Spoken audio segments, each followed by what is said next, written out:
राधे राधे मेरे प्यारे भाइयों बहनों माताओं व बंधुओं, संस्कार की बातें चैनल में आपका स्वागत है। बंधुओं, आज मैं आपको सुनाने जा रही हूँ शनि प्रदोष व्रत कथा। बंधुओं, जो कोई भी प्रदोष व्रत करते हैं या फिर प्रदोष व्रत कथा को सुनते हैं, भगवान शिव की उन पर विशेष कृपा बनी रहती है। एक तो उन्हें आर्थिक संकटों का सामना नहीं करना पड़ता। जो भी प्रदोष व्रत करते हैं या फिर प्रदोष व्रत कथा को सुनते हैं, बोलो शिव शंकर भोलेनाथ की जय हो। बंधुओं, यदि आपने YouTube चैनल संस्कार की बातें अब तक सब्सक्राइब नहीं किया तो जरूर करें और बेल आइकन दबाना ना भूलें, ताकि आपको हमारी आने वाली सभी वीडियोस की जानकारी सबसे पहले हो सके। बोलो शिव शंकर भोलेनाथ की जय हो। ध्यान का स्वरूप करोड़ों चंद्रमा के समान कांतिवान, त्रिनेत्रधारी, मस्तक पर चंद्रमा का आभूषण धारण करने वाले, पिंगल वर्ण के जटाजूटधारी, नीलकंठ, अनेक रुद्राक्ष मालाओं से सुशोभित, वरदहस्त, त्रिशूलधारी, नागों के कुंडल पहने, व्याघ्र चरम धारण किए हुए, रतन जड़ित सिंहासन पर विराजमान शिव जी का ध्यान करना चाहिए। प्रदोष व्रत की पूर्ण पूजा विधि।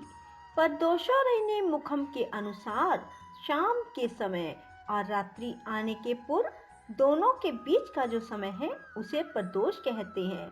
व्रत करने वाले को उसी समय भगवान शंकर का ध्यान करना चाहिए, पूजन करना चाहिए। प्रदोष व्रत करने वाले को त्रयोदशी के दिन भर भोजन नहीं करना चाहिए। शाम के समय जब सूर्यास्त में 3 घड़ी का समय शेष रह जाए, तब स्नान आदि कर्मों से निवृत्त होकर श्वेत वस्त्र धारण करके, इसके बाद संध्या वंदन करने के बाद शिव जी का पूजन करें। पूजा के स्थान को स्वच्छ जल से धोकर मंडप बनाएं। वहां 5 प्रकार के पुष्पों से पद्म पुष्प की आकृति बनाकर कुश का आसन बिछाएं और आसन पर पूर्व की ओर मुंह करके बैठ जाएं। इसके बाद भगवान शंकर की पूजा आराधना करें, कथा करें। व्रत के उद्यापन की विधि इस प्रकार है। प्रातः स्नान आदि कार्य से निवृत्त होकर रंगीन वस्त्रों से मंडप बनाएं। फिर उस मंडप में शिव पार्वती की प्रतिमा स्थापित करके विधिवत पूजा करें। इसके बाद शिव पार्वती के उद्देश्य से खीर से अग्नि में हवन करना चाहिए। हवन करते समय ओम उमा सहित शिवाय नमः मंत्र से 108 बार आहुति देनी चाहिए। इसी प्रकार ओम नमः शिवाय के उच्चारण के शंकर जी के निमित्त आहुति प्रदान करें। हवन के अंत में किसी धार्मिक व्यक्ति को सामर्थ्य के अनुसार दान देना चाहिए। ऐसा करने के बाद ब्राह्मण को भोजन दक्षिणा से संतुष्ट करें। व्रत पूर्ण हो ऐसा वाक्य ब्राह्मणों द्वारा कहलवाना चाहिए। ब्राह्मणों की आज्ञा पाकर अपने बंधु बांधवों को साथ ले मन में भगवान शंकर का स्मरण करते हुए व्रती को भोजन करना चाहिए। इस प्रकार उद्यापन करने से व्रती पुत्र पौत्रादि से युक्त होता है, आरोग्य लाभ करता है। इसके अतिरिक्त वह अपने शत्रुओं पर विजय प्राप्त करता है, संपूर्ण पापों से मुक्त हो जाता है। ऐसा स्कंद पुराण में कहा गया है। बंधुओं, त्रयोदशी व्रत का महात्म क्या है, इसे ध्यान पूर्वक सुनो। जो मनुष्य भी त्रयोदशी का व्रत करते हैं, अर्थात दोष का व्रत करते हैं, वह सदा सुखी रहते हैं। उनके संपूर्ण पापों का नाश इस व्रत के करने से हो जाता है। पर दोष व्रत करने से विधवा स्त्रियों को अधर्म से ग्लैनि होती है और सुहागन नारियों का सुहाग सदा अटल रहता है। बंदी कारागृह से छूट जाता है। जो स्त्री पुरुष जिस कामना को लेकर व्रत करते हैं, उनकी सभी कामनाएं कैलाशपति शंकर पूरी करते हैं। सूत जी कहते हैं, त्रयोदशी अर्थात प्रदोष व्रत करने वाले को 100 गौदान का फल प्राप्त होता है। इस व्रत को जो विधि विधान और तन मन धन से करता है, उसके सभी दुख दूर हो जाते हैं। बंधुओं, प्रदोष व्रत जिस वार को भी होता है वही प्रदोष व्रत गिना जाता है। जैसे कि यदि प्रदोष रविवार को आ जाए तो उसे रवि प्रदोष कहते हैं। यदि प्रदोष व्रत सोमवार को आ जाए तो उसे सोम प्रदोष कहते हैं। मंगलवार को आने वाली प्रदोष मंगल प्रदोष कहलाती है। इसी प्रकार शनिवार को आने वाली प्रदोष शनि प्रदोष कहलाती है। बंधुओं, शनि प्रदोष का बहुत अधिक महत्व है और यह अभीष्ट फल को देने वाली है। शनि प्रदोष व्रत करने वाले को खोया हुआ राज्य वापस प्राप्त होता है। इसलिए बंधुओं, हो सके तो सभी प्रदोष व्रत करें। यदि प्रदोष व्रत नहीं कर पा रहे हो तो प्रदोष व्रत की कथा अवश्य सुने। जो मनुष्य भी प्रदोष व्रत करते हैं उनकी यदि शादी नहीं हुई तो शादी शीघ्र हो जाती है। शनि प्रदोष व्रत कथा। गर्गाचार्य जी ने कहा, हे महामते, आपने शिव शंकर की प्रसन्नता हेतु समस्त प्रदोष व्रतों का वर्णन किया। अब हम शनि प्रदोष विधि सुनने की इच्छा रखते हैं, सो कृपा करके हमें सुनाइए। तब सूत जी बोले, हे ऋषि, निश्चित रूप से आपका शिव पार्वती के चरणों में अत्यंत प्रेम है। मैं आपको शनि त्रयोदशी के व्रत की विधि बतलाता हूँ, सो ध्यान से सुनो। पुरातन कथा है, एक निर्धन ब्राह्मण की स्त्री दरिद्रता से दुखी हो शांडिल्य ऋषि के पास जाकर बोली, हे महामुने, मैं अत्यंत दुखी हूँ, दुख निवारण का उपाय बताइए। मेरे दोनों पुत्र आपकी शरण में हैं। मेरे ज्येष्ठ पुत्र का नाम धर्म है, जो कि राजपुत्र है, और लघु पुत्र का नाम शुचिव्रत है। अतः हम दरिद्री हैं, आप ही हमारा उद्धार कर सकते हैं।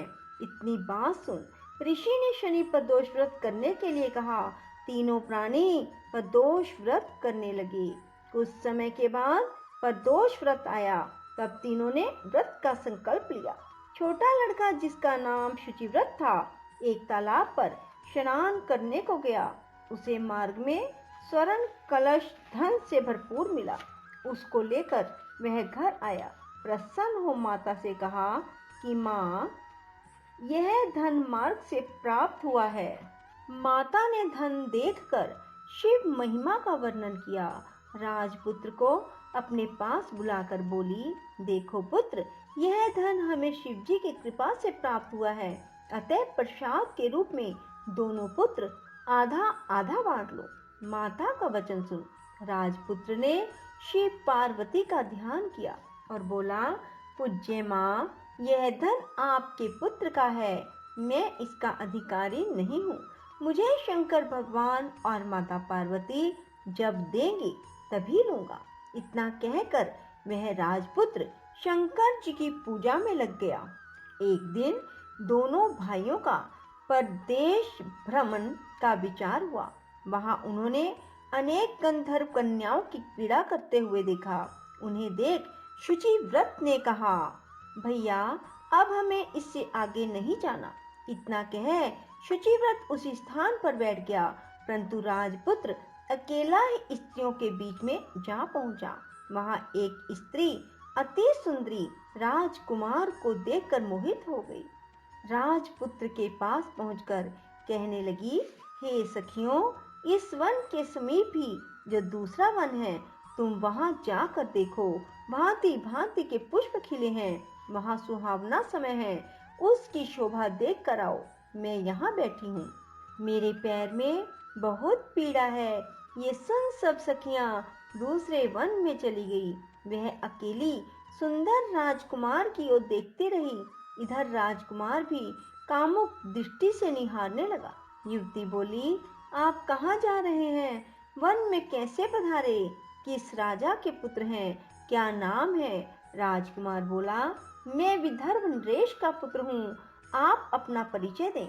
युवती बोली, मैं विद्रविक नामक गंधर्व की पुत्री हूँ, मेरा नाम अंशुमति है। मैंने आपकी मनस्थिति को जान लिया है, आप मुझ पर मोहित हैं।